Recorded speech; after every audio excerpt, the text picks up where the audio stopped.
I'm Apurva Mathur Vyas. Basically, I born in a Mathur family and I got married with a Vyas. So I use two surnames, Apurva Mathur Vyas. I born in Jaipur. वहाँ से हम लोग मुझे Dariba mines ले जाया गया. Actually मेरे father की वहाँ पे जॉब थी हिंदुस्तान जिंक में. मेरी मदर टीचर थी. I have one Elder sister and I have completed my education till 12th from Dariba and then we shifted to Daipur. I have completed my senior secondary from KV, Kendra Vidyalaya, Dariba Mines. Then I have completed my graduation from BN College. I have psychology, arts and in arts I have psychology, English literature and political science. Then my father and my family suggested me to do MBA, so I'll go for that. I have done that from Pioneer Institute of Management. Then I joined IMS as a center head. Then I joined MAC, it's Maya Academy of Advanced Cinematics, again as a center head, where I met my life partner, Mr. Vaibhav Vyas, and then I have joined an NGO. It's Gandhi Manav Kalyan Society, where I experienced a lot of things जो मतलब कहीं ना कहीं missing था मेरी life में. Education से हटकर मैंने कुछ सीखा कि उस एजुकेशन को एक्चुअली यूज़ कैसे करना है, आपको किताबों से हट के लोगों की हेल्प कैसे करनी है. इट्स 2+2=4, बट वो 4 किन लोगों के लिए और क्या मायने रखता है वो मुझे एनजीओ में आके पता चला. मैंने काफ़ी फील्ड वर्क भी किया वहाँ पे और आई एम ब्लेस्ड कि मुझे बहुत अच्छे मेंटर्स मिले, मिस्टर मदन नागदा, और बहुत सारे लोग थे जिन्होंने मुझे ग्राउंड लेवल पे एक्चुअली काम कैसे किया जाता है वो बताया. लोगों को कैसे अर्निंग के सोर्स सिखाए जाते हैं, कैसे उन्हें ये समझाया जाता है कि उन्हें फाइनेंशियली स्टेबल कैसे होना है. जो लेडीज़ हैं, जो वहाँ की वुमेन हैं विलेजेस की, उनको कैसे आप डेवलप कर सकते हैं, ग्रो कर सकते हैं, वो सब मैंने सीखा. And I am continuing in that. Plus मैं पीडी की क्लासेस ऑनलाइन भी लेती. अप्स एंड डाउन्स की अगर मैं बात करूँ तो I born with a silver spoon. मेरे मदर फादर दोनों ने मुझे कभी, आई डोंट थिंक कि हमने कभी स्ट्रगल किसी चीज़ के लिए किया होगा. चैलेंजेस नो डाउट बहुत फेस किए हैं. अगर मैं प्रोफेशनल लाइफ की बात करूँ तो family wise I have very strong background. तो फैमिली में कभी कोई ना तो चैलेंजेस थे ना अप्स एंड डाउन्स थे. प्रोफेशनली क्योंकि हर चीज़ आपके लिए नई होती है, हर फील्ड आपके लिए नया होता है और आपसे ज़्यादा एक्सपीरियंस्ड लोग बैठे होते हैं, तो आपको थोड़े चैलेंजेस फेस करने पड़ते हैं. उन चैलेंजेस को ओवरकम करने के लिए मेरे पास बेस्ट सपोर्टिव सिस्टम था मेरे हस्बैंड. काफ़ी कुछ उन्होंने मुझे सिखाया, समझाया. प्लस ये विश्वास था मुझे कि अगर मैं घर आ भी गई वापस अपना जॉब स्विच करके, तो मैं कुछ लॉस में नहीं हूँ. But on the other hand उन्होंने मुझे ये भी सिखाया कि वापस आ जाना it's not the option.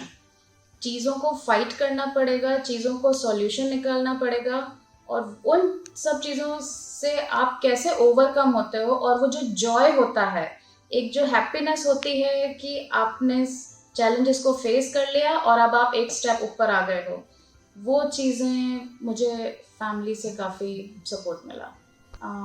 Inspiration actually सबके लाइफ में कोई ना कोई इंस्पिरेशन होते हैं. ऑफ कोर्स मेरी लाइफ में भी हैं. मेरे father, he inspired me a lot. He is not with me now, but कहीं ना कहीं उनके थॉट्स, उनके वर्क्स और उनकी जो हैबिट्स हैं वो हमें आज भी इंस्पायर करती हैं. हम आज भी फाइनेंशियली हमें कोई दिक्कत आती है या हमें लगता है कि अभी आगे का फ्यूचर हम लोग कैसे सेव करेंगे या सिक्योर करेंगे, तो हम उन्हीं की गाइडलाइन फॉलो करते हैं. शादी के बाद अगर मैं बात करूँ तो my husband mister Vaibhav Vyas, he is a great inspiration for me, the most काम person I have ever come across. मैं बहुत ज़्यादा शॉर्ट टेम्पर्ड हूँ, मुझे बहुत जल्दी गुस्सा आ जाता है, फ्रस्ट्रेट हो जाती हूँ, but on the other hand he is very calm, very patient, and I don't know वो कहाँ से इतना पेशेंस लाते हैं, बट हाँ, ही इंस्पायर्ड मी अ लॉट। इस प्रोफेशन में अगर मैं बात करूँ, अगर कोई इंटरेस्टेड है, आना चाह रहा है, तो आपको किसी की हेल्प करना इट्स नॉट दैट इजी। आज हम कोई चीज़ खरीद के लाते हैं तो हम इजीली उसको किसी को बोरो करने के लिए भी नहीं दे पाते हैं, बट आपकी चीज़ें हम किसी को परमानेंटली दे रहे हैं। आपने सरकार से बहुत सारे पेपर वर्क करके, मेहनत करके, दौड़ भाग करके कोई एक प्रोजेक्ट सेंशन कराया है जिसमें आपको कुछ नहीं मिल रहा है, आप वो नीडी लोगों तक पहुंचाने के लिए आप वो काम कर रहे हैं। तो it takes lot and lot of hard work, and एक आपके अंदर वो फीलिंग होनी चाहिए कि ये मेरे लिए नहीं, ये किसी और के लिए है। तो जब तक आप उन लोगों से जुड़ेंगे नहीं, जब तक आप उन लोगों को समझेंगे नहीं, आप इस फील्ड में नहीं उतर सकते हैं। अगर मुझे टाइम मशीन में डाल के पीछे भेज दिया जाए तो मेरे पेरेंट्स चाहते थे कि मैं डॉक्टर बनूं, बट मैंने उसके लिए थोड़े एफर्ट्स भी डाले। शायद थोड़े और एफर्ट्स डालती तो कुछ तो बन ही जाती, बट अभी जिस स्टेज पे हूँ, एनजीओ में, मे बी एनजीओ में घुसने से पहले मैं अपने आप को अनसेटिस्फाइड भी मानती थी, बट जब मैं लोगों से मिली, लोगों से जुड़ी, उन लोगों की ज़रूरतें पूरी होने के बाद जो उन लोगों के चेहरे पे स्माइल देखी, I think this is the perfect thing जो मुझे चाहिए थी लाइफ में, and I am very much happy with my profession, and I keep going with this. हमारा एनजीओ वुमेन एम्पावरमेंट पे काम कर रहा है, चाइल्ड डेवलपमेंट पे काम कर रहा है, उसके बाद नाबार्ड से हमारे प्रोजेक्ट चल रहे हैं, किसानों को खेती के लिए ज़मीन देना, कुएं खोद के देना। फिर उसके बाद एसएचजी सेल्फ हेल्प ग्रुप्स चल रहे हैं जिसमें लेडीज़ जो है गांव की, वो किचन गार्डन से अर्निंग करना, उस अर्निंग को कैसे आप अकाउंट खुलवा के आप सेव करते हैं, उन्हें आगे यूज़ करते हैं, इस तरह के सारे काम हम लोग कर रहे हैं। वेल मैं बड़ी दरीबा माइंस में ही हुई क्योंकि फादर की जॉब वहाँ थी। इट्स अ टाउनशिप एक्चुअली, और वहाँ पे सारे तरह के लोग थे, Gujarati, Marathi, Bengali, Rajasthani, everybody was there, Muslims and सब। तो हम लोग एज अ फैमिली रहते थे सब जने। हमें पता ही नहीं था कि इससे बाहर भी कोई दुनिया है जहाँ लोग बाग इतना डिस्क्रिमिनेट करते हैं, इतना फ़र्क करते हैं। हम लोग किसी के भी घर जाके, कोई भी हमें इनवाइट करता था, we use to go there and we had food there.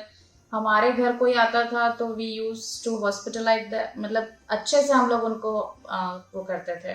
But बचपन की यादें अगर मैं बोलूँ तो बहुत सारी हैं। मैंने अपनी मम्मी से बहुत बार मार खाई है, उन्होंने मुझे अमरूद के पेड़ से बांध भी दिया था क्योंकि मैं बहुत ज़्यादा नॉटी थी। मैं अपनी ट्यूशन क्लासेस मिस करके बस फ्रेंड्स के साथ घूमने चली जाती थी, और मैं डरती नहीं थी किसी से क्योंकि मुझे पता था मैं सबसे छोटी हूँ घर में, तो I was the precious one, तो इसीलिए। बट हाँ, वो एक याद है जब मम्मी ने मुझे बहुत टाइट अमरूद के पेड़ से बांध दिया था और काफ़ी देर तक बांधे रखा था। एजुकेशन इम्पोर्टेंट नो डाउट है। आपकी 10th का रिजल्ट आपका 12th का स्ट्रीम चुनने में इम्पोर्टेंट है, आपका 12th का रिजल्ट आपके लिए एक बेटर कॉलेज चुनने में इम्पोर्टेंट है। सेम वाइज आपकी लास्ट जो भी एजुकेशन है आपकी पहली जॉब के लिए इम्पोर्टेंट है। वंस आप एक बार किसी जॉब में लग गए तो what all counts is your experience, आपने उस जॉब से क्या सीखा। अगर मैं एनजीओ की बात करूं, अपने फील्ड की बात करूं, तो हमारे यहाँ तो सिर्फ और सिर्फ एक्सपीरियंस ही काम करता है। एक्सपीरियंस, आप किस तरह से डील करते हैं लोगों के साथ, आप उन्हें कैसे कन्विंस कर सकते हैं, आप गवर्नमेंट को कैसे कन्विंस कर सकते हैं कि नीडी पीपल तक आप एक जरिया हैं उन तक जाने के लिए। तो दोनों इम्पॉर्टेंट हैं, बट हाँ अगर पॉइंट वाइज लिया जाए तो एक्सपीरियंस ज़्यादा इम्पॉर्टेंट है। बॉर्न लीडर तो मैं नहीं बोल सकती हूँ, बट हाँ I am very much expressive. मैं अपनी बात मनवा लेती हूँ। इट्स नॉट बिकॉज कि वो गलत है या सही है, या लड़ झगड़ के या वॉइस तेज करके, नहीं। अगर आपका पहले का एक्सप्लेनेशन क्लियर है, आपका टॉपिक से रिलेटेड आप क्लियर हो उस पार्ट में कि ये टॉपिक पे मेरी सारी R&D हो चुकी है, मुझे इसके plus and minuses ups and downs पता है, तो आप अपनी बात मनवा लेंगे। This is my quality actually. मेरा रिसर्च पार्ट काफ़ी अच्छा है, मैं बोलने में काफ़ी एक्सप्रेसिव हूँ, एक्सट्रोवर्ड हूँ, तो मे बी इसीलिए, या मैं अपने आप को एक बॉन्ड लीडर मान सकती हूँ। प्रोफेशनल लाइफ को रिलैक्सेशन देने के लिए, क्योंकि हमारा प्रोफेशन थोड़ा सा हैक्टिक है, आउटडोर विजिट्स भी होती हैं, गाँव में भी जाना पड़ता है, वहाँ घंटों एक ही टॉपिक को बहुत सारे लोगों को समझाना पड़ता है बार बार। उससे रिलैक्स होने के लिए मेरे पास सिर्फ दो ही ऑल्टरनेटिव हैं, मेरी फैमिली और मेरा फ्रेंड सर्कल। मेरी फैमिली में भी मेरे पास दो ही ऑप्शन हैं, मेरे हस्बैंड और हमारा बच्चा। Actually I have a kid जो कि बहुत ही ज़्यादा शैतान आजकल वाली जनरेशन वाला है, ये लोग बॉर्न ही शैतान होते हैं। तो उसके साथ मुझे फन एक्टिविटीज़ करने में और उससे रिलेटेड काम लोगों को एसोसिएट करने में मुझे बड़ा मज़ा आता है। और जहाँ तक फ्रेंड सर्कल की बात करूँ तो I have a great friend circle, I have a great family members जो मेरे लिए एक स्ट्रेस बस्टर्स हैं। एक्चुअली क्यों कोविड के टाइम पे, क्योंकि I have a small kid, तो मैं इतनी फिजिकली इन्वॉल्व नहीं हो पाई। जैसे मेरे मेंटर्स ने या मेरे जो सुपीरियर्स थे उन लोगों ने भी मुझे रिलैक्सेशन दे रखा था, बट हाँ इनडायरेक्टली मैं काफ़ी लोगों से हम लोगों ने वीडियो कॉल्स किए, हम लोगों ने गूगल मीट्स किया, और जो स्टाफ हमारा विलेजेस में बैठा हुआ है उन्हें हम लोगों ने यहाँ बैठ के काफ़ी मोटिवेट किया कि अभी आप लोगों की सबसे ज़्यादा ज़रूरत है विलेजेस में, तो राशन पहुँचाने में, गवर्नमेंट से हेल्प लेने में, पेपर वर्क करने में, ये सारे काम हम लोगों ने ज़रूर किए हैं। जाते जाते one of my favourite and मेरे दिल के बहुत ज़्यादा करीब है वो सॉन्ग, और मैं अपने हस्बैंड को भी डेडिकेट करना चाहूँगी ये गाना।